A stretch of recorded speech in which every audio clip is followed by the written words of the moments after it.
Good morning, everybody, and welcome back to the channel. So we're going to get planting beans. Oh, man. I just broke my phone clip. Whoops. Well, didn't need that anyways. Anyways, we're going to get planting beans this morning. So I need to figure out what seed I need. I need 3,300 ES Becks, which, there they are. So, George, would you go ahead and get at least 2 of these boxes out and we'll get them in the seed tender. I gotta go do my paperwork real quick.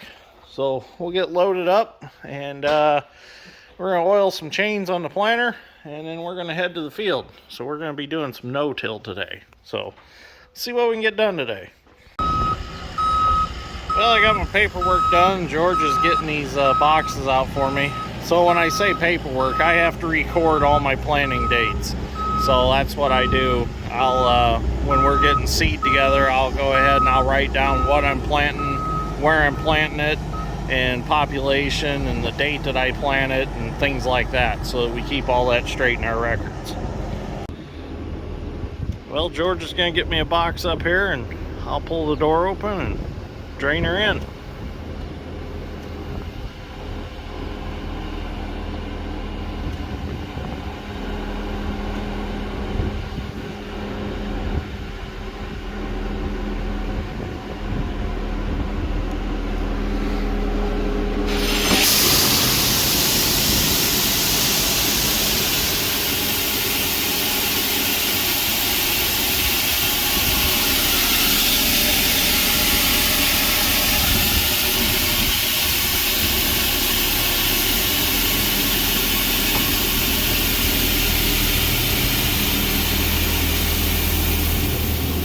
Nicely done, George.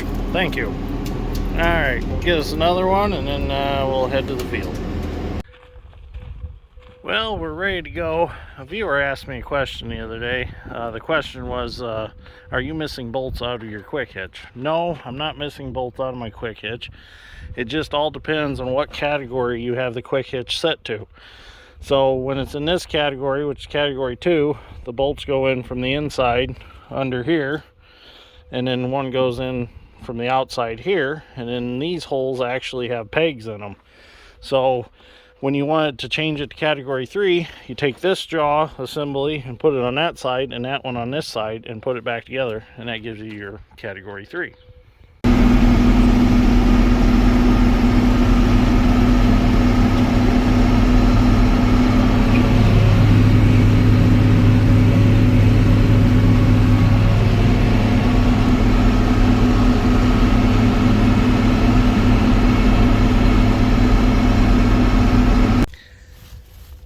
Well, we need to put some beans in the planter, and I know a few viewers were asking about how well this works. Well, we haven't got our extendable tube yet. It hasn't came from UPS. So we'll show you how we're doing it with just the short tube on the auger. Yes, I definitely miss this part of my air seeder, being able just to put it in the central fill tank and not have to mess around with each box. What I miss the most is, like, if I want to keep the planter light, I would just put a splash of beans in the central fill box on the air seeder. Well, this, if I want to keep it light, we've got to fill each individual box with just a little bit. So that's kind of a pain. But if you fill them all, we get 65, 70 acres per fill with this. So it's not too bad when we're filling them all. But if we got a muck spot we need to go through and we need to stay light, that's when it gets to be a pain. All right, George, go ahead and give me some beans. Let me grab my gloves real quick.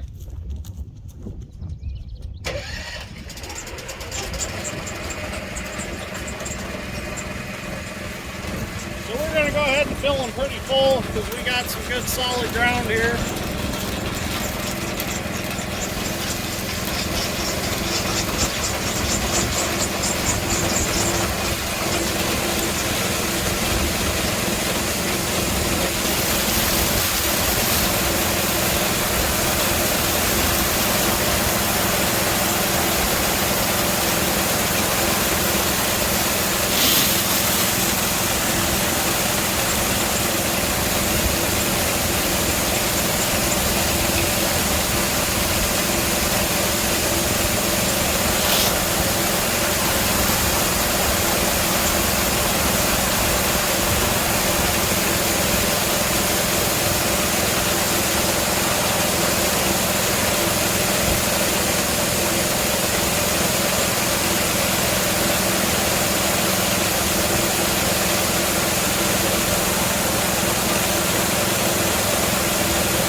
right, we got the planter filled. Now you're going to notice that we didn't fill these boxes completely full to the top, jam-packed full. And the reason that I don't do that is in case I have an issue with a row unit, I can scoop the beans out of one row and throw it in the next row over, the next couple over.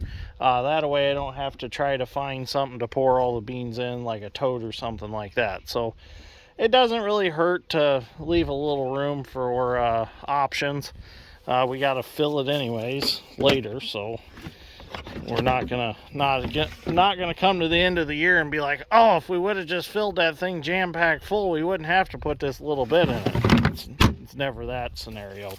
So George is going through, he's putting the dust in, which the dust is a soy-based lubricant. It's ground up soybeans, and it's actually like little ball bearings on the seed, and it helps it flow better, and it lubricates my seed meters. Nice thing about the dust is it's not dangerous for your health like the graphite was, and the graphite was messy. So you get graphite on your pants and everything else, bring it in the house, and it just kind of nasty stuff. But with the dust, it's cleaner, safer soy. So it's nice stuff to work with. We've been using it for about 3 or 4 years now, and had really good success with it. They had found out, there was some studies done, and they said that the graphite kind of acts as a carcinogen for the seed. So the dust is also healthier for your seed. So that's scientists. You know, we may never know what the truth is, but I like the stuff. It works good, and it smells nice. It's like you almost want to take it home and make pancakes out of it. It smells so good. Mix it in a little water and try frying it. I should try it. It's pure soybeans. Maybe make a soy pancake out of it. I don't know if I'm that brave. All right, we're going to get these boxes shut up, and I'm going to get back to planting here. So you probably noticed that when I go box to box, I do lose a few soybean seeds, but that's no big deal. I usually load the planter where I'm going to plant next anyways. That way, as I go, it kind of smashes them in. They got a chance to grow. So kind of recycle some of them, but no big deal. A few lost soybeans is no big deal. It's not like it's corn where it's going to be a problem, you know, where it's going to be growing between the rows is kind of volunteer corn. It's all going to get cut with a bean head anyways. It's going to get shaved off. Well, so far so good. That over there was a little bit wet, but didn't have any trouble getting through it. Maybe just a little wheel slip. But this is actually the last of my no-till I have to plant. The rest of it's all worked ground. So I've only actually got 2 more farms to plant, and then I'm pretty much done with soybeans, other than going back and doing a little spotting in a couple spots where I couldn't get through. But I really didn't have many beans to plant this year. Only had about 550 roughly acres of soybeans to cover. So done a lot of corn this year. So yeah, soybeans are fun, but corn's a lot more fun.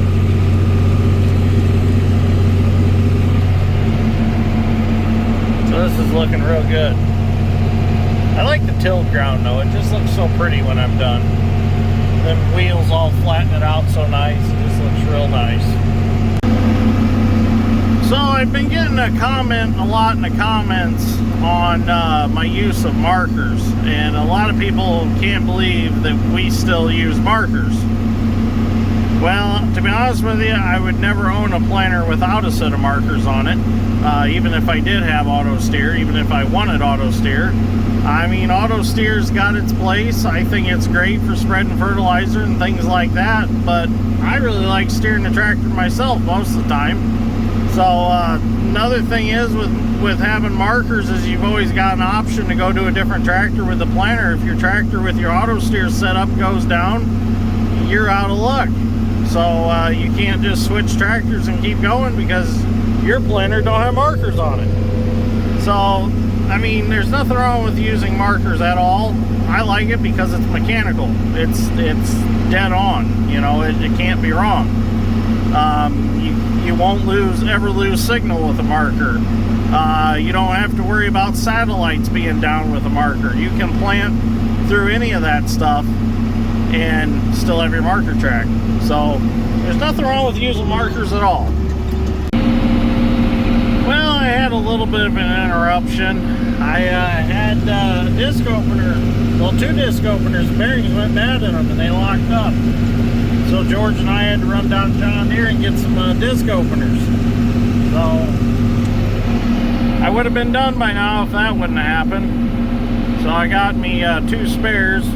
Bad thing about these disc openers is you can change the bearings in them, but you have to grind off the rivets to get the bearing holder off, and then just bolt the bearing holder back on with a new bearing in it. So they're really meant to just be switched out, the whole disc opener.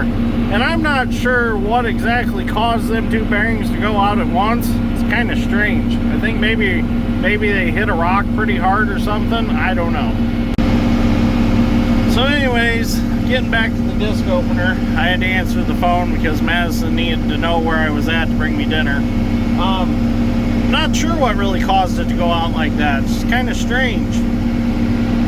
So it's not like they're severely worn. They're in really good shape, actually. So I don't think that it was just a age thing and an hour thing. I think it actually hit a rock and maybe knocked the seals out of the bearings, or who knows what happened. So I got some spares now. So if it happens again, I'll be able to change them and keep playing. And then I'll get some bearings and grind the rivets off the old ones and put bearings in them and keep them as spares also. We're just about done here. All we gotta do is plant over to that ditch, and then I think I'm gonna head to my grandpa's farm, and from there on it's all tilled ground. No more no-till for the season. So looks good though. I'm happy with it. And you know, speaking of markers, that's something I really like about this planter also, is them markers are really tough and they make a good marker track, and they're not just flopping around out there in no man's land. They're actually nice and stiff. I really like these. And they go in and out very fast. I like that too. I know a lot of guys in the comments were worried about this tractor planter combination and if this tractor was gonna pull it. So far, I have not had an ounce of problems with it. The only spot I had trouble was I got stuck the other night. I got greedy, thought I could get through the one spot, and I ended up getting stuck. But even if I was pulling this planter with probably the 8650, I'd probably ended up stuck. So no big deal. We went and got our D85 New Holland dozer and drug it out, pulled it right out. It was just kind of slick on top. Tractor lost traction, and that's all she wrote. So, but other than that, I went up sand hills, I went over soft spots, no problems at all. So I'm tickled with it. It works good together. The only thing I wish this tractor was mechanical front wheel assist, but they never made a 4640 mechanical front wheel assist. You didn't see your mechanicals until you got into the 50 series.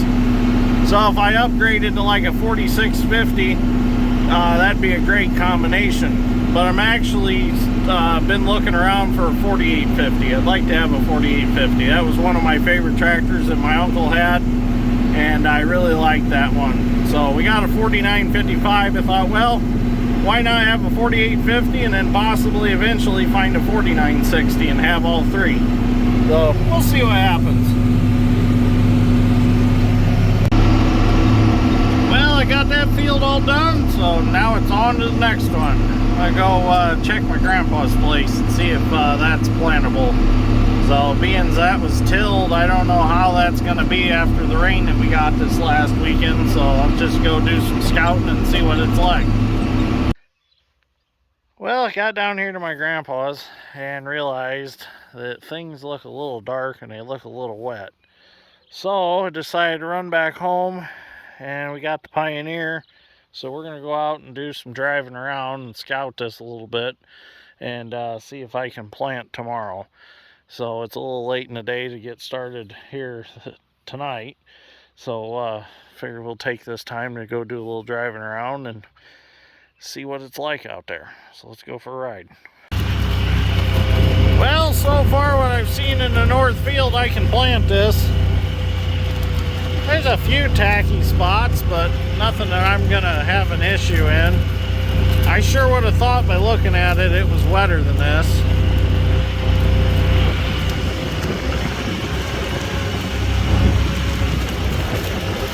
So we'll go over here to the south in this corner of this woods and check it out. I was thinking I might have some trouble out here. But this looks pretty good. We're at two-wheel drive. Not cutting any tracks.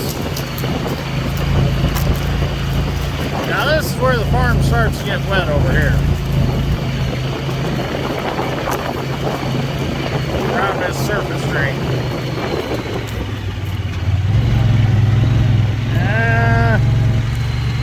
A little sticky. Maybe by tomorrow afternoon.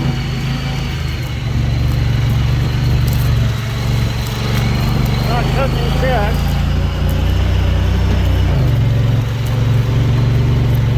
But side by side only weighs 1,700 pounds. So let's go over by the woods.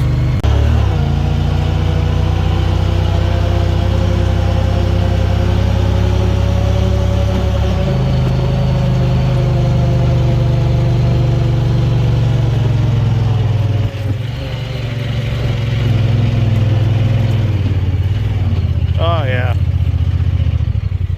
Yep. Not gonna be planting this. Alright.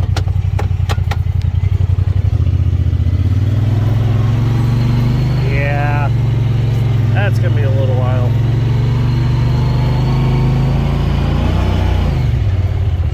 See if we can at least go across here. Might have to section this off. This might be doable. Well, maybe not. I'm just gonna stay out of here for now. This is usually notorious for being wet. It's not muck, it's sand, it's just wet. And there are tile out here. They just don't work very well. Yeah, right there, soft spot. Alright, let's go to the south field. Well, we're in the south field now. Get off this high ridge right here. This corner is the one that concerns me.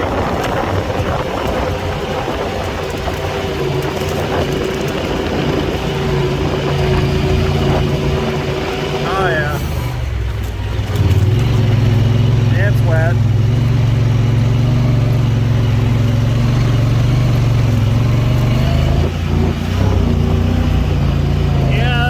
Planting this tomorrow.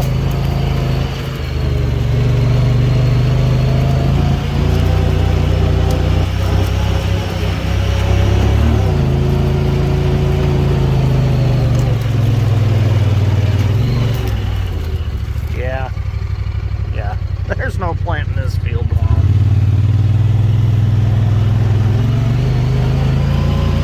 Probably need a couple days to dry out. Well, I've seen what I need to see, so we're going to head back to the shop. So we'll start a whole new video on planting Grandpa's farm. So thank you for watching. I greatly appreciate it. I'll see you all in the next one. Hopefully we can make it back to the yard.